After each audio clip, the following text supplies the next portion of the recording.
अस्सलाम वालेकुम students. Chapter number 4 data integrity and normalization का आज हमारा पहला लेक्चर है। डाटा इंटेग्रिटी कहते हैं reliability and correctness of data को। हमने देखा था कि डाटा को डिफरेंट लोकेशन से एक्सेस किया जाता है। रिलायबिलिटी तब इंश्योर होगी अगर हर लोकेशन पर डाटा का एक जैसा व्यू आए। फॉर एग्ज़ाम्पल, अगर एक साइट पर या एक लोकेशन पर डाटा में अपडेशन होती है तो वो अपडेशन हर साइट पर विजिबल होनी चाहिए। इसे कहते हैं रिलायबिलिटी ऑफ डाटा। और करेक्टनेस का मतलब ये है कि जब हम डाटा की एंट्री करते हैं डेटाबेस में तो वो entry according to database rules होनी चाहिए। रूल्स के अगेंस्ट डाटा एंट्री अलाउड नहीं होनी चाहिए। इस टाइप की कंस्ट्रेंट्स को कहते हैं data integrity constraints. Data integrity की दो टाइप्स हैं, एंटिटी इंटेग्रिटी और referential integrity. Entity integrity apply होती है प्राइमरी की पर और इसके accordingly value of a primary की can not be null. Primary की किसी भी वैल्यू को नल नहीं होना चाहिए। ये स्टूडेंट का एक टेबल है, 3 एट्रीब्यूट्स हैं इसके। इनमें से मैंने स्टूडेंट आईडी को प्राइमरी की डिक्लेयर किया है क्योंकि ये यूनिकली आइडेंटिफाई करेगी हर रिकॉर्ड को। एंटिटी इंटेग्रिटी को अप्लाई करने के लिए हमें सिर्फ ये करना है कि हम हर टेबल की एक प्राइमरी की बना दें। प्राइमरी की पर डेटाबेस मैनेजमेंट सिस्टम खुद ये रिस्ट्रिक्शंस अप्लाई कर देता है कि उसकी कोई भी वैल्यू नल नहीं होगी और ना ही उसकी कोई वैल्यू रिपीट होगी। तो हमें एंटिटी इंटेग्रिटी को इंश्योर करने के लिए खुद कुछ नहीं करना, सिर्फ टेबल की प्राइमरी की बनानी है। इस कॉन्सेप्ट को मैं एग्जांपल से एक्सप्लेन करती हूँ। यहाँ पर देखें, एक टेबल है स्टूडेंट का, इसकी आईडी को मैंने प्राइमरी की बना दिया। इस टेबल में रोल नंबर 1 है जिसका नाम अहमद है, age 18। Roll number 2 Ali 19। Roll number 3 again roll number 3 एक और स्टूडेंट है जिसका नाम अली है और उसकी एज भी 19 है। इन दोनों स्टूडेंट्स का रिकॉर्ड देखकर हमें डिफरेंस कैसे पता चल रहा है? इनके रोल नंबर से, कि ये रोल नंबर 2 है, इसका मतलब ये कोई और अली है। रोल नंबर 3 कोई और अली है और उसकी भी एज 19 है। अब अगर मैं यहाँ से रोल नंबर 3 को रिमूव कर दूँ तो इन दोनों स्टूडेंट्स में यूनिकनेस प्रॉपर्टी नहीं रही, क्योंकि अपेरेंटली ऐसा लग रहा है कि रोल नंबर 2 को ही मैंने 2 बार लिख दिया है, हालांकि ये रोल नंबर 3 है और ये अलग से स्टूडेंट है। अब यहाँ पर एंटिटी इंटेग्रिटी का रूल अप्लाई होगा। प्राइमरी की इस वैल्यू को मैं एम्प्टी नहीं छोड़ सकती, यानी इसकी वैल्यू मैं नल नहीं रख सकती। मुझे DBMS मुझे एरर देगा कि प्राइमरी की वैल्यू नल नहीं हो सकती। जब तक मैं यहाँ पर यूनिक वैल्यू नहीं दे देती, मैं इस रिकॉर्ड को इस टेबल में स्टोर नहीं कर सकूँगी। अगर मैं यहाँ रोल नंबर 2 लिखूँगी तब भी मुझे एरर आएगा कि प्राइमरी की वैल्यू रिपीट नहीं हो सकती। तो मुझे यहाँ पर रोल नंबर 1 और 2 के अलावा ही कोई रोल नंबर लिखना पड़ेगा।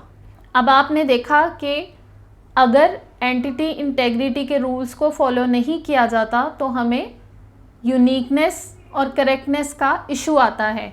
यहाँ पर अब मैंने रोल नंबर 3 लिख दिया। अब मैं इस रिकॉर्ड को इस टेबल में सेव कर सकती हूँ। डाटा इंटेग्रिटी की सेकंड टाइप है referential integrity. Referential integrity apply होती है फॉरेन की पर। रेफरेंशियल इंटेग्रिटी को अटेन करने के लिए हमें 3 रूल्स को फॉलो करना पड़ता है। इसमें से रूल नंबर 1 है, अगर फॉरेन की एग्जिस्ट करेगी तो उसकी वैल्यूज़ को मैच करना चाहिए प्राइमरी की वैल्यूज़ के साथ। अगर का लफ्ज़ इसलिए यूज़ हुआ है क्योंकि हमने पढ़ा था कि फॉरेन की ऑप्शनल होती है, हो सकता है एग्जिस्ट करे और हो सकता है कि किसी टेबल की कोई भी फॉरेन की ना हो।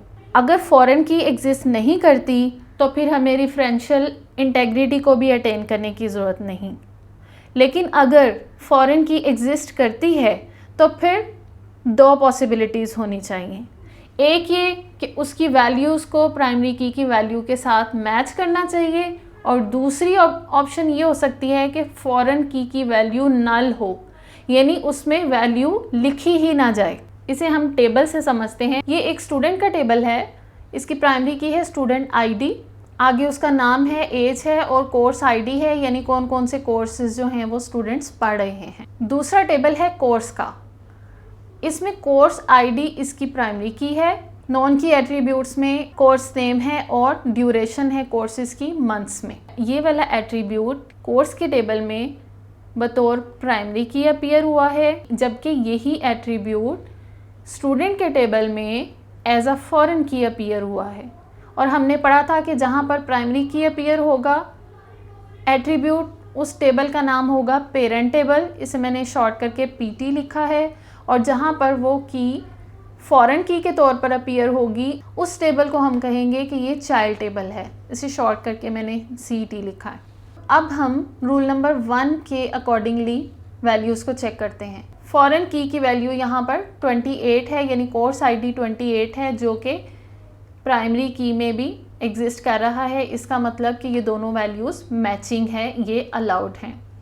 दूसरा कोर्स आईडी है 26 प्राइमरी की में एग्जिस्ट नहीं कर रहा, इसलिए ये कोर्स आईडी अलाउड नहीं होगा, इसे हम नहीं लिख सकते, इसलिए मैंने इसे क्रॉस किया है।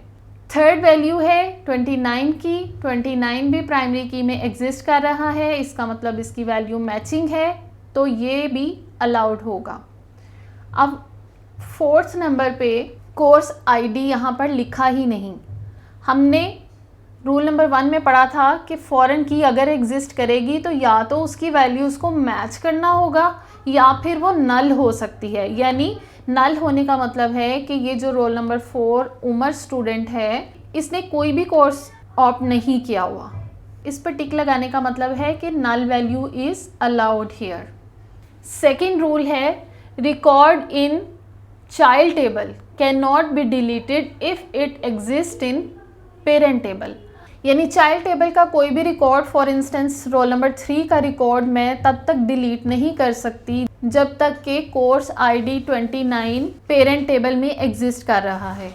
थर्ड रूल है प्राइमरी की value can not be changed in parent table if corresponding record exist in child table. इसका मतलब ये है कि प्राइमरी की कोई भी वैल्यू, जैसे कि रोल नंबर 1 है, इसे मैं तब तक चेंज नहीं कर सकती जब तक कि इसके कॉरेस्पॉन्डिंग रिकॉर्ड यहाँ पर एग्जिस्ट कर रहा है। ये थे हमारे डिफरेंशियल इंटेग्रिटी के तीनों रूल्स। अगर आपको मेरा लेक्चर पसंद आया हो तो मेरे चैनल को सब्सक्राइब करें। सब्सक्राइब बटन के साथ बेल आइकॉन में से ऑल की ऑप्शन पर क्लिक करें, ताकि जैसे ही मेरा कोई न्यू लेक्चर अपलोड हो उसका नोटिफिकेशन आपको फौरी तौर पर पहुँचे। चैनल को लाइक करें, शेयर करें और कमेंट बॉक्स में अपनी सजेशंस लाजमी दें। Thank you.